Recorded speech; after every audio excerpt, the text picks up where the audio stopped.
हम हमारे पास से खुद से भाग तो सकते हैं, पर लाइफ में अगर आगे बढ़ना है तो कभी ना कभी इसे कन्फ्रंट तो करना ही पड़ता है।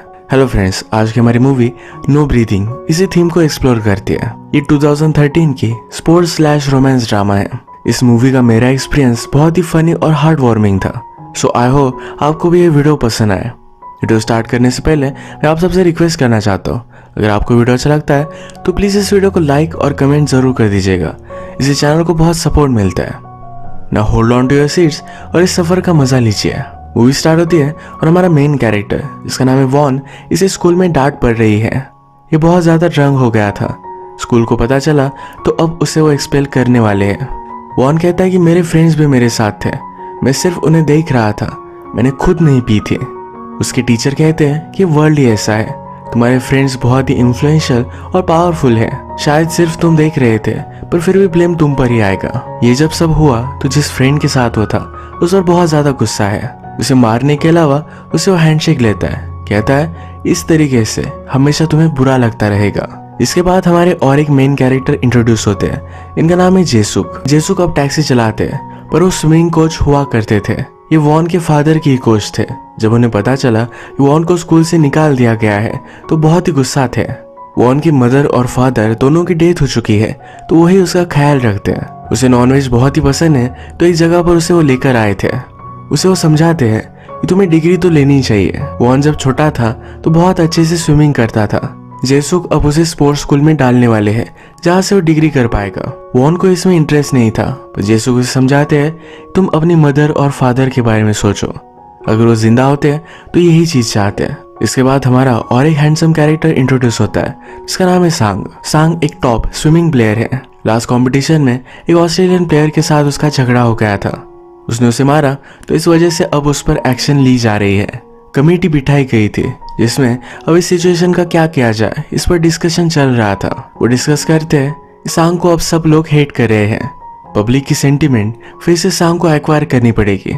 इसके लिए उनका सोल्यूशन था कि सांग को फिर से स्कूल में भेजा जाए। सांग के फादर बहुत ही इन्फ्लुएंशियल है, तो इसी वजह से उसे टीम से नहीं निकाला गया, सिर्फ उसे फिर से अब स्कूल जाना पड़ेगा। सांग को सही नहीं लगा, वो अपने फादर से कंप्लेन करता है, पर फादर उसे जबरदस्ती भेजते हैं। अब जिस स्कूल में वो सांग जाने वाला है वहाँ के कोच को जेसुक अच्छी तरीके से पहचानते हैं, वो उसके फ्रेंड ही है। जेसुक उनसे बात करते हैं, कहते हैं कि तुम तो वुसांग को अपनी टीम में लेने ही वाले हो, उसके साथ वॉन को भी टीम में ले लो। कोच इस पर मना कर रहे थे, पर जेसुक कहते हैं वॉन और सांग ये पहले एक दूसरे के राइवल हुआ करते थे। इसका मतलब है बचपन में सांग और वॉन इन दोनों ने कंपटीशन में कम्पीट किया था। जेसुक ने कोच को थोड़ा सा ब्लैकमेल किया और उसके बाद कोच मान जाते हैं। वॉन को अब एडमिशन मिल चुका है, तो बीच बीच में वो जेसुक के यहाँ आता रहेगा। जेसुक ने उसे प्रॉमिस किया है कि जब भी तुम आओगे तुम्हें अच्छा सा हम नॉनवेज बना कर देंगे। वॉन सिर्फ खाने के लिए जीता है, तो इसे बहुत अच्छा लगता है। जेसुक की बेटी है जिसका नाम है यून। यून और वॉन एक दूसरे को बचपन से जानते हैं। लंच पर वो गिटार बजा रही थी। यून को बचपन से गिटार बजाना अच्छा लगता है। वॉन कहता है कि बचपन में तुम्हें जो अच्छा लगता था तुम अभी वही कर रही हो। यून उसे समझाती है कि तुम्हें भी एक चीज को पकड़ कर रखना चाहिए। अगले दिन जेसुक वॉन को जबरदस्ती उसके स्कूल में छोड़ने के लिए गए। वो नहीं जाना चाहता था, पर फिर भी उसे जाना पड़ा। स्कूल के अकोमोडेशन में हम देखते हैं वॉन और सांग ये दोनों एक साथ ही रहने वाले हैं। सांग ने जब ये देखा तो अपने कोच के पास आकर कंप्लेन की। उसने कहा कि मैं रूम शेयर नहीं करना चाहता। वो एक सीनियर प्लेयर है तो अपनी रैंक दिखाना चाहता था, पर कोच को इससे कुछ भी फर्क नहीं पड़ा। जैसा चल रहा है वैसे ही चलने वाला है। कोच फिर टीम से सांग को इंट्रोड्यूस करा देते हैं। उन्हें तो वॉन का नाम भी पता नहीं था। यहाँ पर वॉन अपने आप को इंट्रोड्यूस करा देता है। सब स्विमिंग प्रैक्टिस करने लग जाते हैं, तो वॉन्ग बाहर ही रुकता है। कोच पूछते हैं तुम क्यों बाहर हो? वो कहता है कि मैंने स्विमिंग सूट नहीं लाया। कोच उसे मार मार कर वहां से भगा देते हैं। वॉन्ग जब खाना खा रहा था तो उसे मिलने के लिए 2 स्टूडेंट्स आए। उसे कहते हैं रात में हमसे हमारे रूम में मिलना। वो जब वहां पहुंचा तो वॉन के लिए उन्होंने बहुत सारा खाना लाया हुआ था। उन्होंने कहा कि तुम भी हमारे ग्रुप में ज्वाइन हो जाओ, अगर तुम हो गए तो ऐसा खाना तुम्हें रोज मिलेगा। अब वॉन का क्या था, खाने के लिए तो वो कुछ भी कर सकता है, तो इनकी फ्रेंडशिप उसने एक्सेप्ट कर ली। इन्होंने यहाँ अल्कोहल भी लाई हुई थी। वॉन मना कर रहा था, इन्होंने फोर्स किया तो पी लेता है। सांग स्विमिंग पूल में प्रैक्टिस कर रहा था। एक टेक्निक है जिसमें स्विमिंग करते वक्त सांस रोककर स्विमिंग करनी होती है। ये टेक्निक वो ट्राई कर रहा है। अब तक उसे इसमें ज्यादा मास्टरी आई नहीं है। सांग जब अपने रूम में आया तो वॉन्ग ड्रंक होकर पड़ा हुआ था। सांग ने इसकी कंप्लेंट कर दी। अगले दिन कोच पूछते हैं कल रात ड्रिंक किसने किया था, किसी और को तकलीफ हो ये वॉन को सही नहीं लगता तो जल्दी से आगे आ जाता है। कोच को गुस्सा आया, वो कहते हैं इस टीम को कोई भी डिसिप्लिन है ही नहीं, अब सारी टीम 50-50 लैप्स लगाएगी। सांग कहता है कि ये सही नहीं है, गलती सिर्फ मेरी थी तो सबको सजा नहीं होनी चाहिए। कोच ने पूछा तो क्या तुम अकेले 500 लैप्स लगाओगे? वॉन इसके लिए मान जाता है। सचमुच में बहुत देर तक वो स्विमिंग करता रहा, अपनी सजा कंप्लीट कर यानी ये 500 लैप्स लेकर वो पानी से बाहर निकला। वो बहुत ही ज्यादा थक चुका था, कुछ भी बोलने की भी हालत में नहीं था। वो अपने फ्रेंड के कान में पूछता है ये कैफेटेरिया शुरू है? यहाँ पर भी उसे खाने की सूझ रही थी। अगले दिन सुबह उठकर उसके हाथ सोर थे। वो सांग को उसे पानी देने के लिए कहता है। सांग कहता है मैं तुम्हें पानी क्यों दूं? वॉन ने कहा कि तुमने कंप्लेंट की थी और वैसे भी हम दोनों फ्रेंड्स हैं।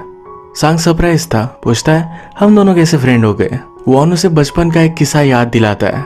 ये दोनों एक ही स्कूल में थे और स्विमिंग में इन्होंने कम्पीट किया था। उस टाइम वॉन बहुत ही अच्छा था और वो फर्स्ट आ चुका था। सांग सेकंड आया तो उसने अपना मेडल डस्टबिन में डाल दिया। वॉन ने देखा, डस्टबिन से उसका मेडल निकालकर फिर से सांग को दे दिया। सांग ने कहा इसका कोई भी मीनिंग नहीं है, उसे सिर्फ गोल्ड मेडल ही अच्छा लगता है। इस सुनकर वॉन ने अपना गोल्ड मेडल उसे दे दिया, कहा मेरे पास बहुत सारे पड़े हैं, उसे कुछ ज्यादा फर्क नहीं पड़ता। अब फिर से प्रेजेंट में एक दिन सांग के स्कूल में इंटरव्यू चल रही थी। ये उसके कुछ सीनियर को अच्छा नहीं लगा, उसके पास आकर उसे बुली करने लग गए।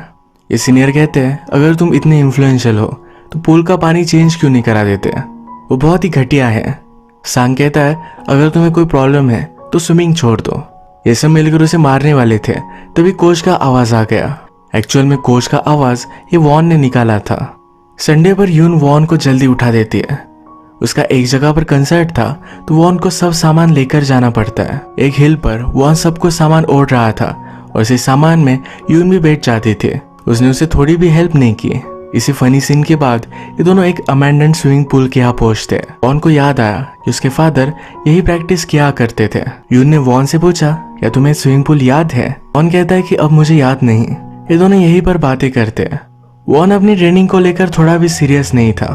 वो हर टाइम अपने फ्रेंड्स के साथ मजाक ही करता रहता है। एक दिन जेसुक कोच से मिले। उन्होंने पूछा कि वॉन किस तरह से सब चीजें कर रहा है। कोच कहते हैं कि वो थोड़ा भी एफर्ट नहीं लेता। मैं उसे पुश करने का ट्राई करता हूँ पर थोड़ा भी एफर्ट्स वो इसमें डालने के लिए रेडी नहीं है। इस तरीके का प्लेयर अपने टीम में लेकर कोच बहुत ही ज्यादा डिसअपॉइंटेड थे। जेसु कहते हैं कि मैं उससे बात करता हूँ। वो फिर वॉन्ग के स्कूल उसका फेवरेट चिकन लेकर आए। वो उसे कुछ भी नहीं डांटते, कहते हैं मुझे तुम पर विश्वास है, तुम अच्छा करोगे। ये कहकर वहां से चले गए। सांग एक दिन अपनी फैमिली के साथ डिनर कर रहा था। वहां पर भी उसके फादर स्विमिंग के बारे में बात करते हैं। कहते हैं कि तुम्हें बहुत ध्यान देना है वरना तुम कभी भी पीछे पड़ सकते हो। सांग को हमेशा एक ही चीज के बारे में बात करना अच्छा नहीं लगता तो गुस्से में वहां से वो चला गया। नेक्स्ट डे सांग हॉस्पिटल में आया हुआ था। उसके स्पाइन्स वगैरह चेक कर रहा था। उसकी कजन डॉक्टर है तो चेक कर बताती है कि कोई भी प्रॉब्लम नहीं है। सांग एक्चुअल में सिर्फ थोड़ा सा ब्रेक लेना चाहता है, इसी वजह से बहाना बना रहा था। उसकी कजन कहती है कि थोड़ा टाइम अपने खुद के लिए भी निकाला करो, तुम्हें जो अच्छा लगे वो तुम आज कर डालो। अब हमें फ्लैशबैक में दिखता है कि यून भी सांग के स्कूल में पढ़ती थी। जब वो स्कूल में गिटार की प्रैक्टिस करती थी तो सांग उसे छुपकर देखा करता था। सांग को अपनी स्विमिंग के लिए ऑस्ट्रेलिया मूव होना पड़ा। जाते वक्त यून उसे मिलने के लिए आई। उसने अपने आप का ख्याल रखने के लिए कहा। सांग अभी भी यून को लाइक करता है तो उसके पास फूल लेकर आया। बाहर वॉन ने देख लिया। आज यून ने उसके बैंड वॉन और उसके फ्रेंड्स को सबको इनवाइट किया था। सांग ने बहाना बना दिया कि वो वॉन से ही मिलने के लिए आया हुआ है। ये जब लंच कर रहे थे तो वॉन कहता है कि तुम आओगे ऐसा मुझे लगा नहीं था। सांग ने यहाँ डायरेक्टली यून को बता दिया कि मैं तुम्हें लाइक करता हूँ, इसी वजह से यहाँ आया था। सब लोग ये सुनकर बहुत सरप्राइज्ड हो गए। इस सीन में वॉन सांग से पूछ रहा था तुम उसे लाइक क्यों करते हो? तुम्हें तो कोई भी लड़की मिल जाएगी, अगर तुमने उसे हर्ट किया तो सही नहीं होगा। सांग कहता है कि मैं सच में उसे लाइक करता हूँ। नेक्स्ट सीन में सांग यून से मिलने के लिए आया। वो उसे कहता है तुम मेरे फोन क्यों नहीं उठाती? वो कहती कि मैं जरा बिजी थी। उसने कहा कि मुझे भूख लगी है, चलो कहीं खाना खाने के लिए चलते हैं। खाने में यून चिकन फीट लेती है। सांग को बहुत ही ग्रोस लगा कहता है तुम ये सब कैसे खा सकती हो। यून कहती है कि एक आदमी को चिकन फीट खाना आना चाहिए। इन दोनों को बात करता सुनकर वॉन और भी ज्यादा जेलस हो गया। इसके बाद स्कूल की टीम एक कंपटीशन के लिए फिलीपाइंस आते हैं। वॉन और उसके फ्रेंड्स को लगा था वहाँ लड़कियां होंगी, हम मजे करेंगे, पर पूरा टाइम उन्हें प्रैक्टिस ही करनी पड़ी। ये जब होटल में आए तो वहाँ ऑस्ट्रेलियन प्लेयर थे, इसमें वो भी प्लेयर है जिसको सांग ने मारा था। एक दूसरे से फिर से बात करते हैं तो उन्हें फिर से झगड़ा स्टार्ट हो गया। इन्होंने डिसाइड किया कि हम एक कंपटीशन ही कर लेते हैं, इसी कंपटीशन से पता चल जाएगा सुपीरियर कौन है। इस गेम में सारी टीम को एक एक लैप लेना था। एक प्लेयर का लैप खत्म होने के बाद ही दूसरा प्लेयर लैप ले सकता है। इसमें वॉन 3rd नंबर पर लैप लेने वाला था, पर उसके जगह पर सांग चला जाता है। एक फास्ट लैप लेकर वॉन को आगे जाने के लिए कहता है। आज जब वॉन ने स्विमिंग की तो नो ब्रीदिंग टेक्निक का यूज कर रहा था। ये वही टेक्निक है जो सांग करने में स्ट्रगल करता है। यहाँ वॉन को अच्छी तरीके से स्विम करते हुए उसके कोच ने देख लिया।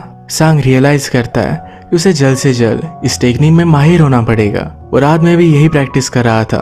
वॉन ने देखा तो कहता है जरा अपनी लाइफ तुम एंजॉय किया करो। सांग कहता है कि हम एक एथलीट है, लाइफ एंजॉय करना ये बहुत ही घटिया चीज है, हमें हमारे गोल पर फोकस रहना चाहिए। ये सब घर आने के बाद कोच जेसुक से बात करते हैं। उन्होंने पूछा कि वॉन क्या सचमुच में एक प्लेयर का बेटा है। जेसुक सरप्राइज थे तो कोच कहते हैं कि वो बहुत ही अच्छे से नो ब्रीदिंग टेक्निक का यूज करता है। जेसुक को सुनकर बहुत अच्छा लगा। कोरिया वापस आने के बाद सांग डायरेक्टली यून के पास आता है। उसने उसके लिए गिफ्ट लाया था। यून ने गिफ्ट ले नहीं रही थी। कहता है प्लीज गिफ्ट एक्सेप्ट कर लो।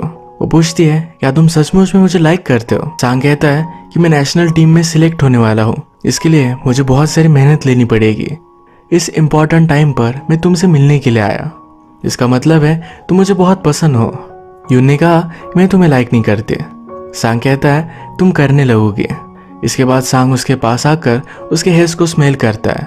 कहता है कि नया शैम्पू है, इसकी स्मेल अच्छी है। जब सांग यहाँ से जा रहा था तो वॉन्ग ने देख लिया। एक्चुअल में वॉन्ग भी यून के लिए गिफ्ट लेकर आया था। वॉन को भी यून के लिए फीलिंग्स है। रात में जब वो अकेला बैठा हुआ था तो इसके पास यून आई। यहाँ भी उससे कुछ भी बोल नहीं पाता। एक दिन जब सांग प्रैक्टिस कर रहा था तो उसे मिलने के लिए वॉन्ग का एक फ्रेंड आता है। इसका नाम है जंग। जंग सांग के साथ प्रैक्टिस करना चाहता था, वो भी एक अच्छा प्लेयर बनना चाहता है। सांग भी इसके लिए मान जाता है, उसे ट्रेन करता है। एक दिन स्विमिंग पूल में जंग को पेन होने लग गया था। उसे थोड़ी सी इंजुरी है, इस वजह से वो परफॉर्म नहीं कर पाता।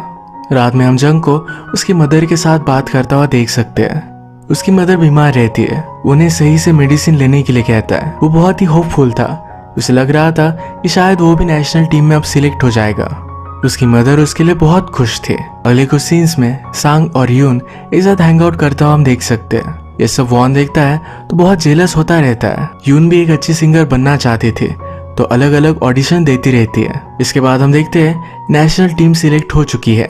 इसमें सांग सिलेक्ट हुआ और वॉन्ग का सिलेक्शन नहीं हो पाता। वॉन टैलेंटेड तो है पर स्विमिंग को लेकर उतना ज्यादा सीरियस नहीं, यही उसका रीजन था। इस टीम में जंग भी सिलेक्ट हो गया। जंग के सीनियर को पता चला कि जंग को एक इंजुरी है पर फिर भी वो नेशनल टीम के लिए सिलेक्ट हो चुका है। उसके पास आए, कहा कि जाकर कोच को बता दो कि तुम अब इस टीम में नहीं रहना चाहते। अगर तुम टीम में रहे तो सबके चांसेस कम हो जाएंगे। जंग इसके लिए मना कर रहा था, उनसे गिड़गिड़ा रहा था, पर ये सीनियर मानने नहीं वाले थे। जहां पर उसे चोट लगी थी उसी जगह पर बहुत मारते हैं।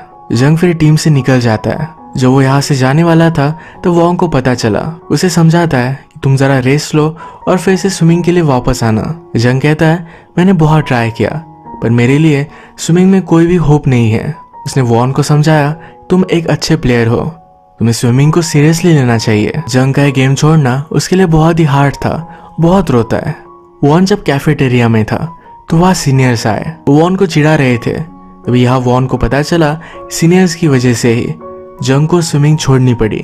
वॉन इस पर बहुत ज्यादा गुस्सा हो जाता है, अपने सीनियर को बहुत मारता है। कहता है यही रीजन था, मैं स्विमिंग नहीं करना चाहता था। अब हमें एक्चुअल रीजन पता चलता है। पास में हम देखते हैं वॉन के फादर की स्विमिंग की कंपटीशन थी। वो हमेशा नो ब्रीदिंग टेक्निक यूज करते थे।